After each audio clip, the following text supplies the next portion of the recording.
I'm Wills Elliman with Newmark Grubb Knight Frank in the Wilmington, Delaware office. Today we are interviewing Robert Herrera of The Mill, which is the coolest concept in Delaware since the invention of gunpowder.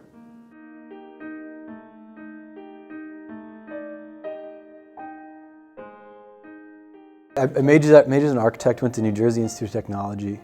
Went there because that's all I could afford at the time with a full scholarship. Played soccer, really had a good experience in that.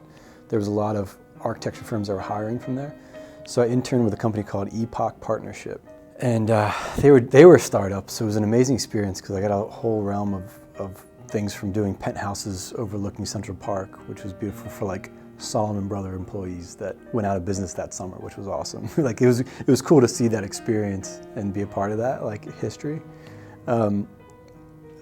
To see them get humbled overnight, right? Because they were certainly not humble clients. Similarly, we did the Javits Center expansion. We were consultants on the green sustainability side for them, working with some big, like Rogers and a couple other big name architects, which was a wonderful experience, being a young kid in the room with those guys.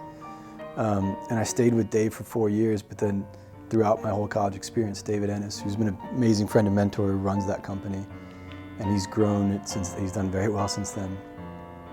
But after '08, he couldn't maintain. He laid off all his employees and kept me around working for free. But then he got me a job at a company called Perkins Eastman. Perkins Eastman Architects is now, last I checked, the largest architecture firm in Manhattan, at least in terms of number of employees. And I got hired during the recession to do hospitals. So I worked at Memorial Sloan Kettering Hospital with their new expansion, which was a wonderful experience, but worked from North Shore, Long Island Jewish community hospitals. I did a lot of little hospitals, and it wasn't beautiful or glamorous work. I really didn't like it. I started looking elsewhere, and that word got out, so they moved me into high-end residential buildings, which was my passion for a very long time. Like, I was very seriously pursuing a career in doing high-rises, right? As an architect, I loved it. I was on the fast track. My team started growing, started doing a lot. And then one day, only because of the way I looked I was young and moving up and had a team, they brought me into a meeting with one of the larger co-working players in the country, along with a few others. And it was after I just did a job with Steiner Studio, so it fit in nicely. So from there, I started designing co-working spaces.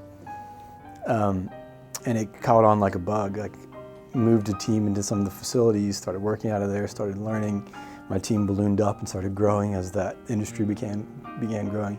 And we were essentially we became tagged as the co-working design team. If you wanted to do a legitimate space, you would come to us. At Perkins, it was called S9 Architects, was an offshoot of Perkins Eastman.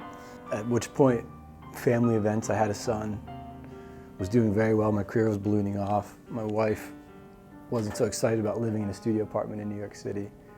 So we worked our way back to Delaware, and the commute was killing me, so we started looking at other opportunities, talking about other things. I was going to build my own architecture firm, which is really, in the design world, where my passion really lied.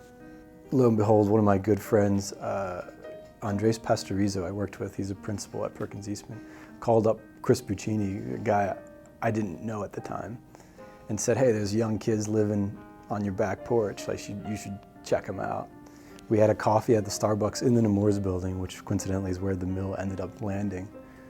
And it just took off from there, about concepts and ideas, and hey, why don't you do this? So I was sort of an entrepreneur by accident.